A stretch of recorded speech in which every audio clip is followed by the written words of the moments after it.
नमस्कार दोस्तों, मैं संदीप कुमार प्रमाणिक। आज हम आपको भगवान के सामने रोने से क्या होता है, इसके बारे में हमारे शास्त्रों में क्या लिखा है, विस्तार से जानकारी देने का प्रयास करेंगे। भगवान के सामने वही व्यक्ति रोता है जिसको भगवान पर पूर्ण विश्वास होता है। उसके साथ अच्छा होता है तब भी वह रोता है, खुशी के आंसू जिसे कहते हैं। और यदि वह बहुत दुखी होता है तो भी वह रोता है।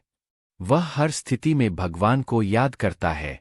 वह व्यक्ति जानता है कि भगवान देर कर सकते हैं, पर एक दिन जरूर उसकी इच्छा को पूरी करेंगे। जो व्यक्ति भगवान के सामने रोता है, उसका भाग्य बदल जाता है। उस पर भगवान की कृपा होने लगती है। उस व्यक्ति के साथ चाहे कुछ अच्छा ना भी हो तो भी उसका भगवान पर पूर्ण भरोसा होता है कि भगवान ही उसकी सहायता करेंगे। वह हर दुख में भगवान को याद करता है और सुख में भी भगवान को नहीं भूलता। उस व्यक्ति का मन पवित्र होने लगता है और उसके अंदर आध्यात्म का विकास होने लगता है और उसका मन भगवान की भक्ति में लगने लगता है। जब कोई भी व्यक्ति भगवान के सामने जब जाता है तो उसका दुख दर्द वह भगवान को बताता है। हमारे मन की हर एक बात भगवान जरूर जानते हैं। वह अंतर्यामी है, उनसे कुछ नहीं छुपता है। जब किसी व्यक्ति को भगवान के पास जाते ही रोना आता है तो उसे यदि मुसीबतों से जल्दी बाहर निकलना है तो उसे भागवत गीता पढ़ना शुरू कर देना चाहिए। क्योंकि जब कोई दुखी व्यक्ति भागवत गीता पढ़ता है तो उसे बहुत जल्दी भगवान उसे सही राह दिखा देंगे। अगर कोई विधि पूर्वक भागवत गीता पढ़ता है तो उसके जीवन में चमत्कार जरूर होता है। आप भगवान की स्तुति करें, वह आपके जीवन के बड़े से बड़े संकट को दूर कर देंगे। भगवान के सामने रोना चाहिए या नहीं? सनातन धर्म को मानने वाले प्रत्येक व्यक्ति का अंतिम लक्ष्य मोक्ष की प्राप्ति होता है। हर व्यक्ति चाहता है कि वह जीवित अवस्था में सारे सुख भोगे और मृत्यु के बाद उसे मोक्ष की प्राप्ति हो जाए और भौतिक सुख प्राप्त करने के लिए भगवान से प्रार्थना करना प्रारंभ कर देता है। वह चाहता है कि उसे दुनिया की सारी खुशियां मिल जाए। पर हर व्यक्ति को इस बात पर गौर करना चाहिए कि भगवान का यह फर्ज होता है कि अपने भक्त का पेट भर जाए।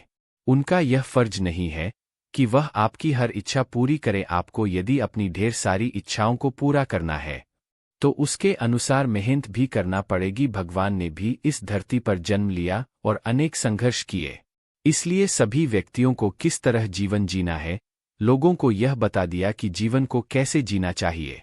इस धरती को मृत्यु लोक कहा जाता है।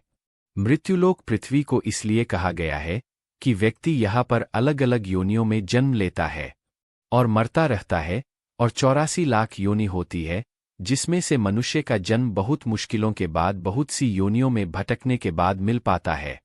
बच्चे पैदा करना तो जानवर भी करते हैं, पर मनुष्य का जन्म बहुत से महत्वपूर्ण उपदेशों के लिए होता है। इस धरती पर हम मौज मस्ती करने के लिए नहीं पैदा हुए हैं। इस धरती पर व्यक्ति अपने अच्छे बुरे कर्मों के फल को भोगने के लिए जन्म लेता है। और जो व्यक्ति अच्छे कर्म करता है और नेकी और भलाई काम करता है और भगवान की भक्ति सच्चे मन से करता है तो उसे भगवान की प्राप्ति होती है। जो व्यक्ति दूसरों को कोई हानि नहीं पहुंचाता, अपनी मेहनत से कमाए धन से और उसके परिवार को पालता है और इंसान से लेकर किसी भी जीव को हानि नहीं पहुंचाता है, उस व्यक्ति को भगवान की प्राप्ति होती है। इसका मतलब यह नहीं है कि आप पर कोई हमला कर रहे हैं और आप चुपचाप सहन कर ले। भगवान ने साथ ही साथ यह भी उपदेश दिया है कि आप पर यदि कोई अत्याचार कर रहा है तो उसके खिलाफ आपको आवाज उठानी चाहिए, अन्याय नहीं सहन करना चाहिए।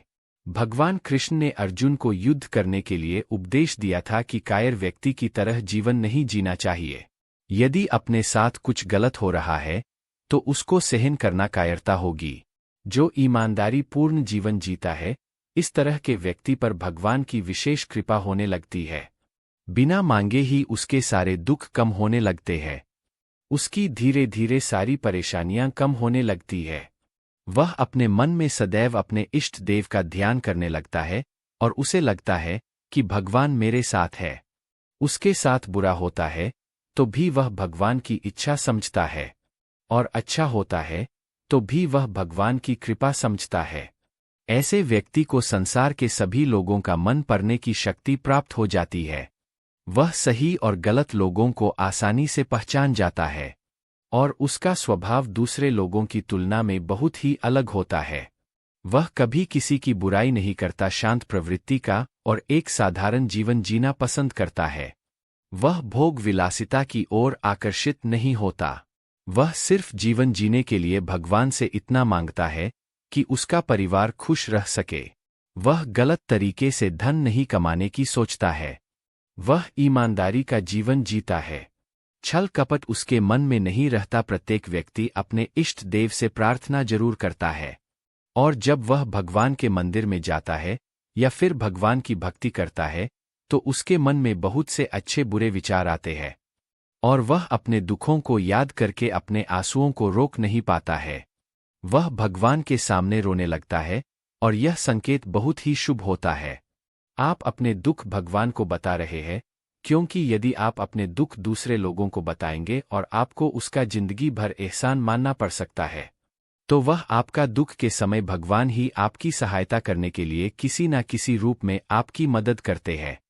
इसलिए भगवान को हमें हमारे दुख बताना चाहिए और भगवान के सामने आप रो भी सकते हैं। वह आपके दुख को समझेंगे, दूसरे लोगों की तरह आपका मजाक नहीं उड़ाएंगे। भगवान आपके दुखों को दूर करेंगे। धन्यवाद। जय श्री कृष्ण।